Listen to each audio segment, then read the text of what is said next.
Assalamualaikum warahmatullahi wabarakatuh. Pada kesempatan ini saya ingin menyampaikan gagasan kebangsaan melalui satu proses demokrasi politik yang ideal, melalui satu proses demokrasi yang sehat. Bagaimana proses demokrasi yang sehat dan bagaimana proses demokrasi yang ideal itu adalah satu proses demokrasi yang menempatkan rakyat itu sebagai pemegang otoritas, bukan hanya sekedar sebagai komoditas politik dalam momentum kontestasi. Sebelum saya menyampaikan gagasannya secara teknis, saya ingin melakukan koreksi sedikit terkait dengan proses demokrasi yang berjalan saat ini. Kalau kita mau jujur, saat ini semua partai politik lebih berorientasi pada kekuasaan. Itu yang pertama.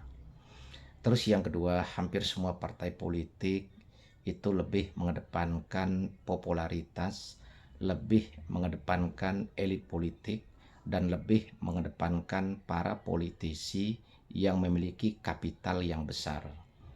Bukan mengedepankan politisi yang memiliki integritas, kapasitas, dan moralitas.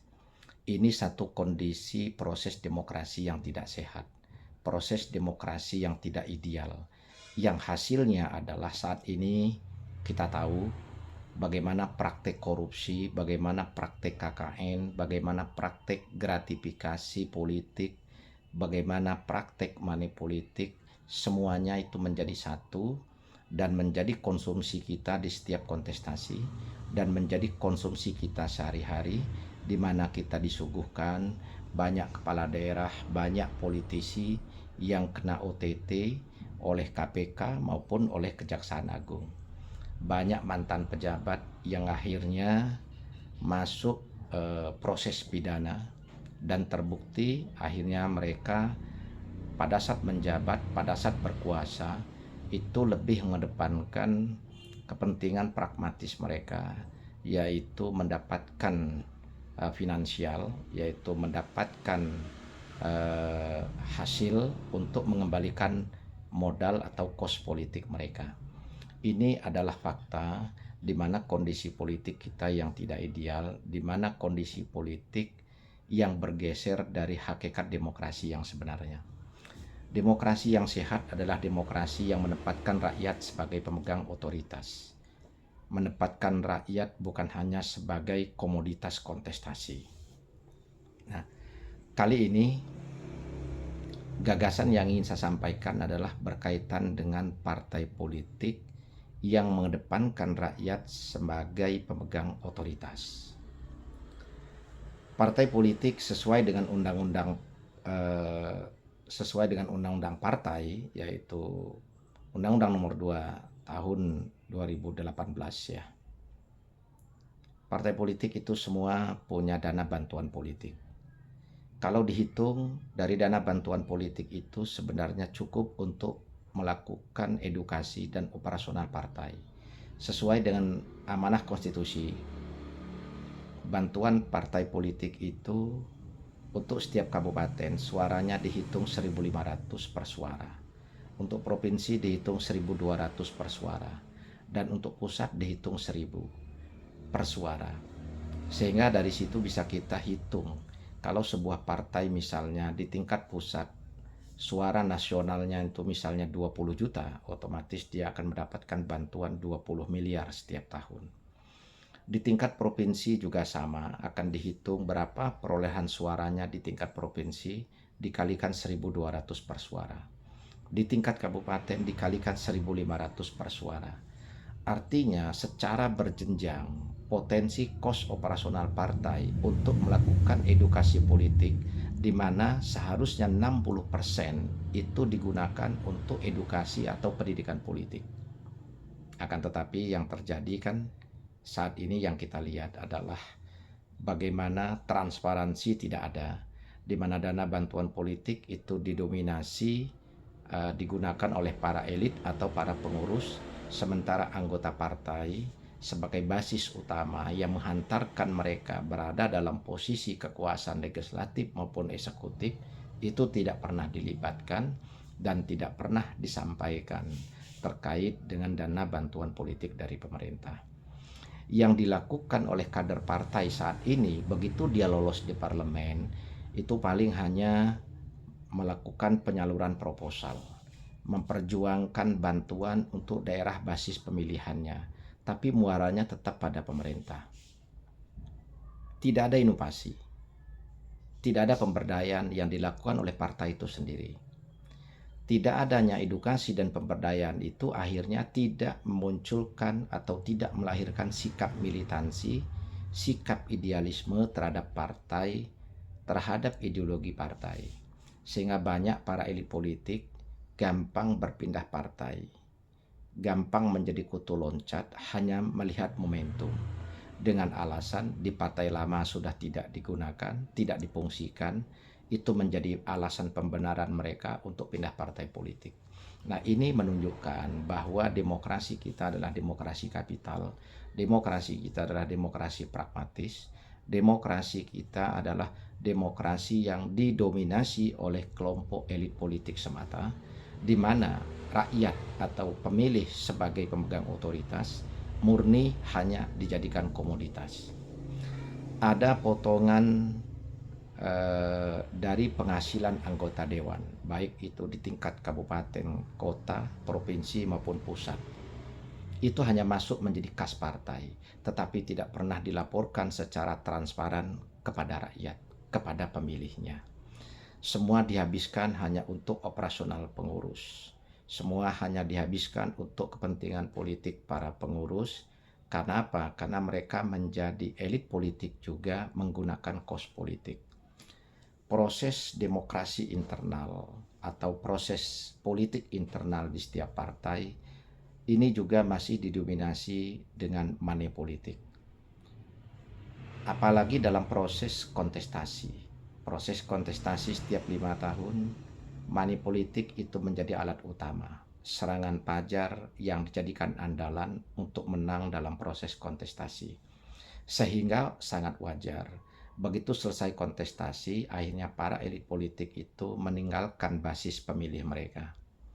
Mereka hanya akan hadir pada satu momentum tertentu dalam rangka menjadi broker, menjadi perantara untuk menyalurkan bantuan dari pemerintah, untuk membawa proposal dari basis pemilih mereka yang diperjuangkan kepada pemerintah. Tetapi tidak ada kontribusi pribadi, tidak ada kontribusi secara sistem kepartaian yang diberikan kepada anggota partai, kepada pemilih partai, kepada pemilih daripada calon-calon itu sendiri, sehingga membuat mereka ada dalam lingkaran kekuasaan.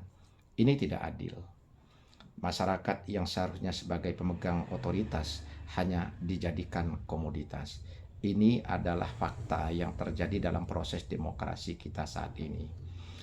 Gagasan politik yang ingin saya sampaikan adalah bagaimana partai politik itu lahir dari rakyat, lahir dari proses yang mengedepankan integritas, kapasitas, dan moralitas dari para elit politik yang kita dudukkan di dalam kekuasaan legislatif maupun kekuasaan eksekutif.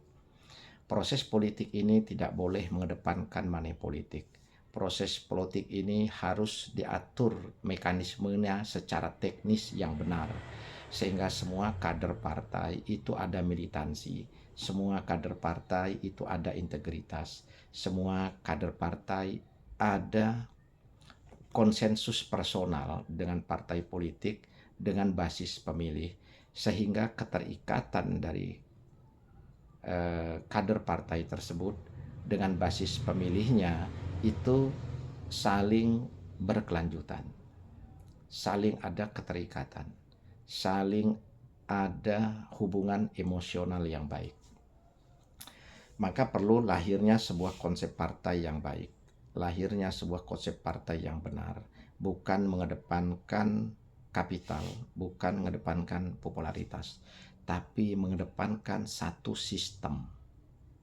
Dan sistem ini sebenarnya yang dibutuhkan.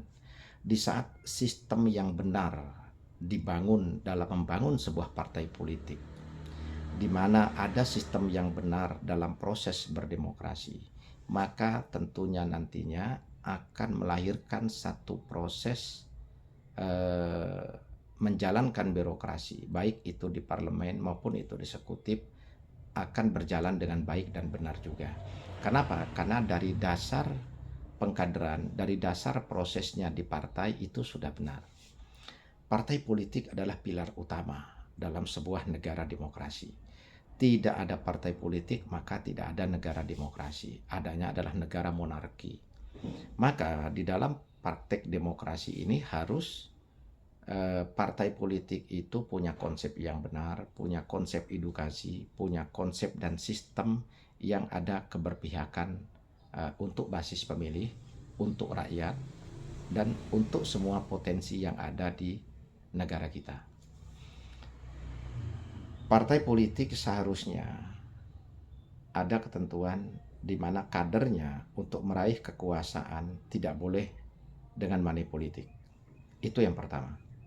Yang kedua adalah dalam proses penentuan caleg, dalam proses penentuan pengurus partai harus mengedepankan integritas, kapasitas, dan moralitas, bukan elektabilitas dan bukan kapital.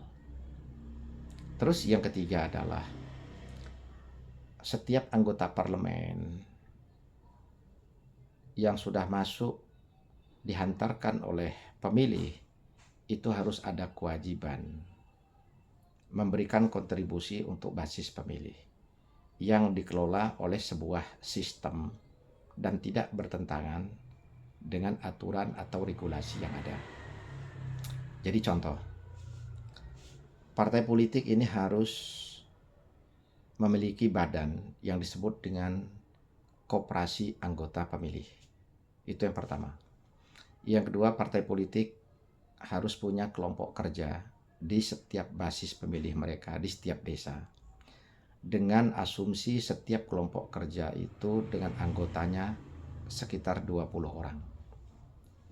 Maka dengan adanya dua lembaga itu, di basis pemilih ada kelompok kerja anggota, di tataran pengurus ada koperasi anggota yang dikelola secara profesional.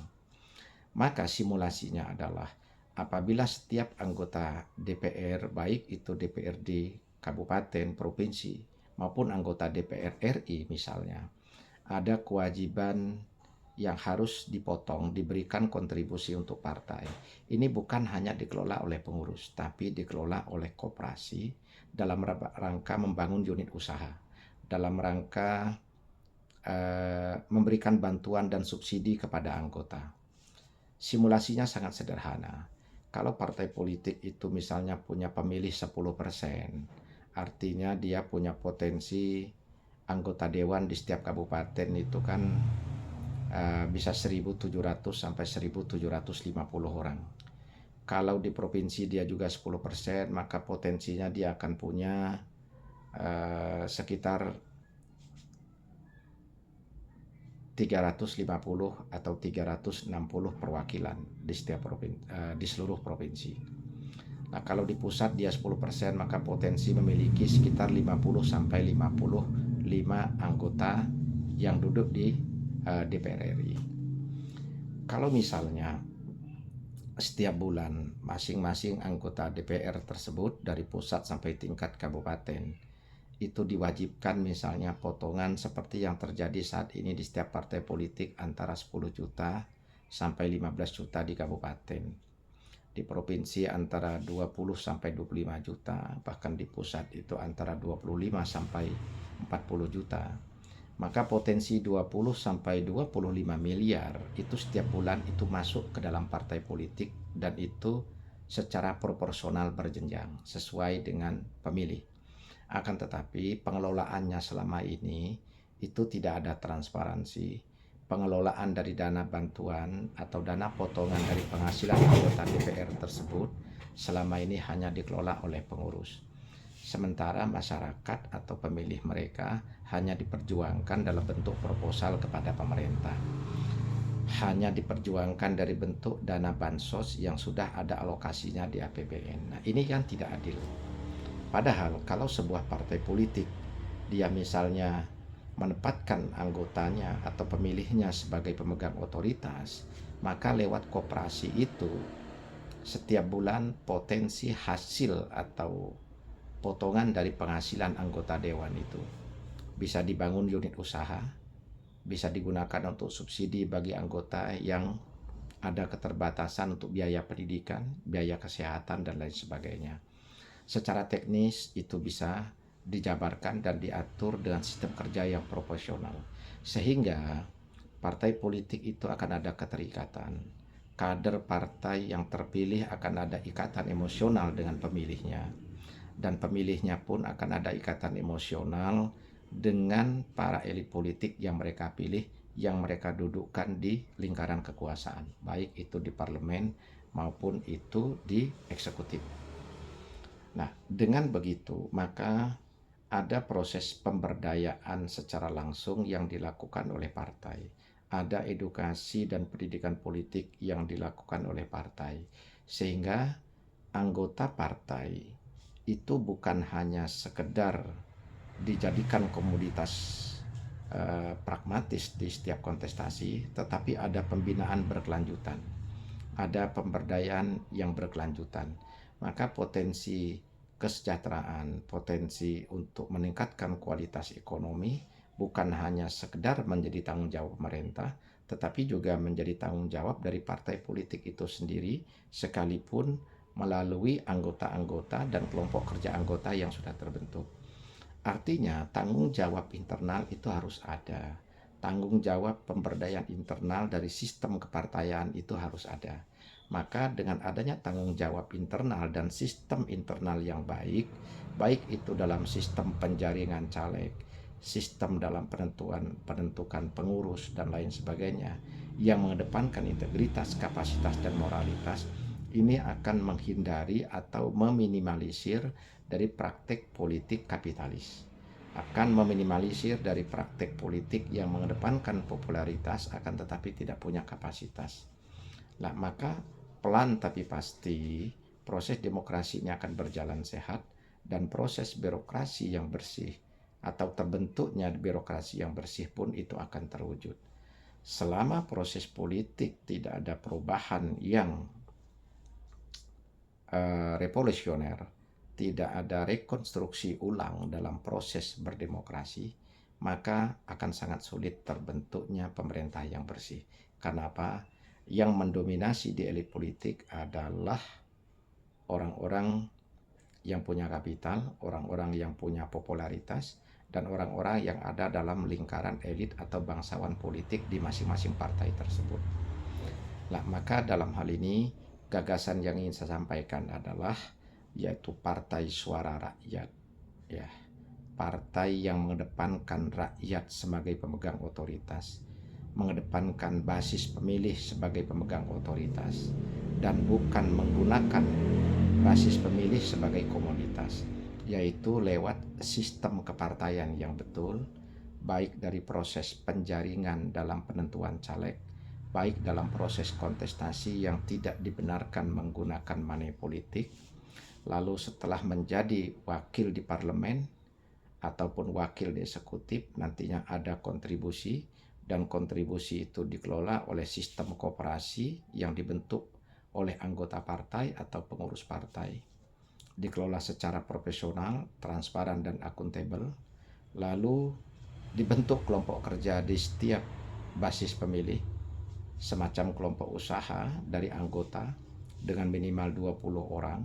Maka sistem penyaluran atau sistem distribusi bantuan itu bisa terarah dan profesional serta proporsional menyesuaikan dengan potensi penghasilan yang mampu dihasilkan oleh koperasi yang mengelola dana dari potongan penghasilan anggota dewan. Nah, maka dengan begitu dalam waktu 5 tahun berjalan, pasti setiap partai melalui koperasinya akan memiliki sumber dana yang ideal, sumber dana yang sah untuk kegiatan partai, untuk edukasi basis pemilih, dan untuk pemberdayaan dari basis pemilih. Maka dengan sistem yang baik, dengan sistem yang benar ini akan melahirkan militansi, akan melahirkan idealisme terhadap ideologi kepartaian, dan tidak akan menciptakan kader partai yang gampang berpindah-pindah. dan tidak akan melahirkan kader partai yang menganggap posisi di parlemen itu sebagai sebuah pekerjaan, sebagai solusi dari pengangguran. Yang penting ada kapital, yang penting ada popularitas, yang tadinya menganggur bisa menjadi wakil rakyat, padahal tidak ada kapasitas, tidak ada integritas. Maka dalam hal ini gagasan yang saya sampaikan adalah bagaimana kita bisa membangun negara ini dengan baik, dengan sistem politik yang baik, dengan sistem politik yang benar. Maka saya mengajak rekan-rekan yang peduli, rekan-rekan yang siap untuk berparade, rekan-rekan yang siap untuk berpolitik secara baik dan benar lewat Partai Suara Rakyat yang dalam konsep kerjanya adalah akan menempatkan rakyat sebagai pemegang otoritas lewat sistem koperasi yang dibangun, sistem kelompok kerja yang dibangun, dan sistem regulasi internal yang dibangun, di mana semua dikelola secara profesional, semua ditentukan berdasarkan musyawarah mufakat. Tidak ada elit politik yang punya kekuasaan tunggal, tidak ada dominasi dari elit politik, tetapi dominasinya adalah musyawarah mufakat yang diwakilkan kepada struktur secara berjenjang.